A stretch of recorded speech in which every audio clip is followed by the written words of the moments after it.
बीमारी है, ये पैंडेमिक है, यानी कि विश्व में फैली हुई है और विश्व में फैलने की वजह से इसका प्रकोप जो है ये चारों दिशाओं में देखने को मिला। हिंदुस्तान भी इससे अछूता नहीं रहा और हिमाचल प्रदेश भी इससे अछूता नहीं रहा। देर से ये हिमाचल प्रदेश में आया, लेकिन अभी हमारे लिए ये सुखद समाचार है कि सरकारी आंकड़ों के मुताबिक केसेस जो हैं वो कम होते जा रहे हैं और पिछले 6-7 दिनों में कोई नया केस आया भी नहीं है। मगर ये भी सच्चाई है कि लॉकडाउन के चलते अब 2 हफ्ते और लॉकडाउन बढ़ा दिया गया है। 17 मई तक लॉकडाउन कर दिया गया है। लॉकडाउन के चलते बहुत सारे लोग जो बाहर फंसे हुए हैं, जो अपने कामों की वजह से बाहर जाते हैं, विशेष करके हमारे जो ऊपरली, हम जिसको ऊपरले इलाके बोलते हैं, जहाँ बर्फ पड़ती है बहुत ज़्यादा, वहाँ के लोग सर्दी के दिनों में मजदूरी करने, मेहनत मजदूरी करने, कोई हमारे जैसे डोगरी हैं कोयला निकालने, ये सारे लोग नीचे काम लेने, मजदूरी करने जरूर जाते हैं। अब ये सब जो हैं अपने घर आना चाहते हैं। हमने सरकार से पहले भी आग्रह किया, अभी भी निवेदन आपके जरिए से करना चाहूंगी कि जो लोग बाहर फंसे हैं, कुछ लोग तो वो हैं जो कि नजदीक फंसे हैं, यानी कि हिमाचल प्रदेश के अंदर ही हैं, वो थोड़ा बहुत पैसा इकट्ठा करके शायद गाड़ी करके आ भी जाएंगे। मगर बहुत सारे लोग हैं जो कि चेन्नई में, मद्रास में, आपके महाराष्ट्र में, औरंगाबाद में, बॉम्बे में, गोवा में, दिल्ली में, दूर दूर फंसे हुए हैं जिनके पास पैसे भी नहीं हैं।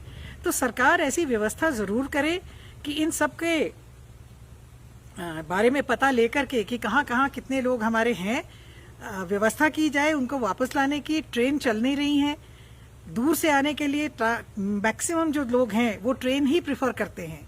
मगर ट्रेन अगर नहीं आ सकती तो बस के जरिए से उनको लाने का प्रावधान किया जाए। साइट भी सरकार ने लॉन्च की है, मगर लोगों की सुबह से मुझे कंप्लेंट आ रही है कि ये साइट या तो बंद मिल रही है या इसके टेलीफोन नंबर पे कोई उठा नहीं रहा है। तो मेरा सरकार से आग्रह रहेगा कि जब सरकार का भी इरादा है इन लोगों को वापस लाने का, तो इस प्रोसेस को जो है, एक तो इसका सरलीकरण किया जाए, सिंप्लीफिकेशन किया जाए, और लोगों के लिए पहुंच जो है उसमें जो है कोई कोताही नहीं होनी चाहिए। जहां तक हमारे चंबा जिले का प्रश्न है, हमारा चंबा जिला कुछ पॉजिटिव केसेस आए थे। शुरू में कुछ लोग जो दिल्ली से आए थे, जो मरकज में गए थे, वहां से थे, मगर वो सारे ही बाद में नेगेटिव पाए गए। उसी तरह से जलंधर से पंजाब केसरी के दफ्तर से एक पत्रकार आए थे, वो थे, और 2-4 लोग और हैं जिनको यहाँ पॉजिटिव पाया गया। मगर अब जो है वो केसेस सारे जो है नेगेटिव हो चुके हैं।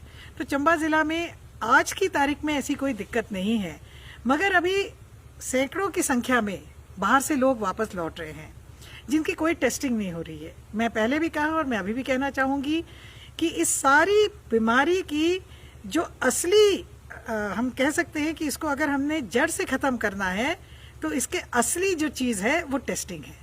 तो मेरा सरकार से फिर अनुरोध रहेगा कि टेस्टिंग जरूर बढ़ाएं। ये ठीक है कि हम लोगों से जो हो सकता है, मुझसे अकेले तो मैं नहीं कुछ कर सकती, पर मेरे साथ मिलकर के बहुत सारे सज्जनों ने, हमारी पार्टी के वर्करों ने, बहुत सारे एनजीओज ने मिलकर के चंबा जिले में, हमारे चुराव क्षेत्र में बहुत अच्छा काम किया है। हमने मास्क बांटे, मैंने व्यक्तिगत तौर पे डॉक्टर्स से जब बात की तो उन्होंने मुझसे बताया कि यहाँ पे पीपीई किट्स की कमी है, और जो हमारा किहार का सिविल हॉस्पिटल है वहाँ तो थर्मामीटर्स की भी कमी थी, जो हमारे ये दूसरे वाले होते हैं, इलेक्ट्रॉनिक थर्मामीटर्स जो हैं, वो थर्मल स्कैनिंग के लिए जो यूज किए जाते हैं, तो वो भी हमने वहाँ पे उपलब्ध करवाए, मैंने स्वयं उपलब्ध करवाए। और इसी तरह से हमारे पार्टी के वर्कर्स, हमारे एनएसयूआई के, यूथ कांग्रेस के पार्टी के वर्कर्स, मैं उनकी बहुत आभारी हूँ कि उन्होंने गांव-गांव जाकर के मास्क बांटे। मैं इसलिए ये बात कह रही हूँ क्योंकि बाहर से लोगों का गांव में जाना एक खतरे की घंटी हो सकता है। तो वहां के ही बच्चों ने या वहां के ही लोगों ने मास्क बांटे, पर्याप्त मात्रा में बांटे, फिर भी किसी को कोई कमी होगी तो हम और भी पहुंचाएंगे।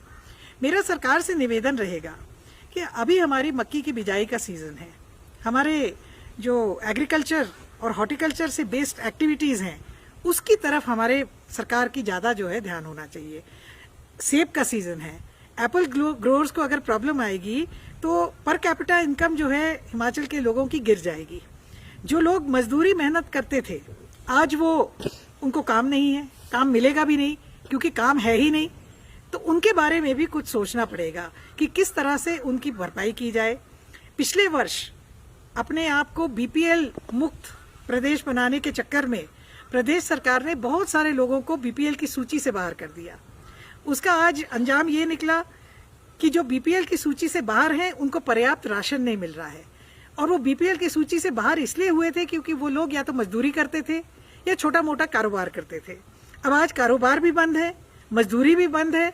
मेरा सरकार से आग्रह रहेगा कि जब तक ये महामारी का प्रकोप खत्म नहीं होता, सभी को एक समान, जो गरीब लोग हैं, जरूरतमंद लोग हैं, उनको एक समान राशन दिया जाए, एक समान ट्रीटमेंट दी जाए।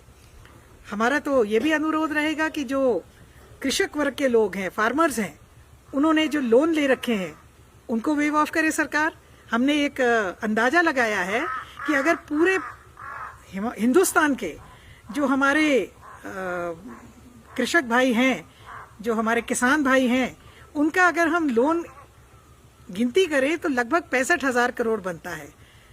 अगर 68,000 करोड़ उद्योगपतियों का जो है वो राइट ऑफ किया जा सकता है, तो मेरा ये मानना है कि बहुत आसानी से 65,000 करोड़ जो कि किसानों का कर्ज है पूरे हिंदुस्तान का, वो भी माफ किया जा सकता है। मैं अंत में यही कहना चाहूंगी कि इस महामारी से ये ठीक है कि हिमाचल प्रदेश अभी काफी बचाव के मुद्रा में है और यहाँ केसेस नहीं बढ़े हैं, मगर इससे हमें कोई इजी नहीं हो जाना चाहिए, इसको हमें लाइटली नहीं लेना चाहिए और सरकार को भी नहीं लेना चाहिए और पब्लिक को भी नहीं लेना चाहिए।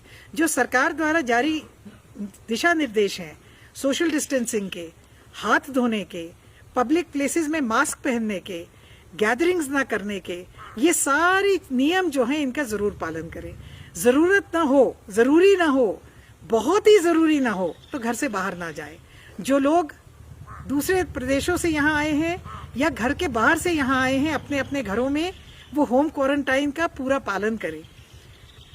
ये बीमारी जो है ये सबके लिए उतनी ही खतरनाक है। ये किसी एक धर्म को नहीं लगती, किसी एक इलाके को नहीं लगती, किसी एक समुदाय को नहीं लगती। तो मेरा सभी से निवेदन है कि सब मिलजुल करके हम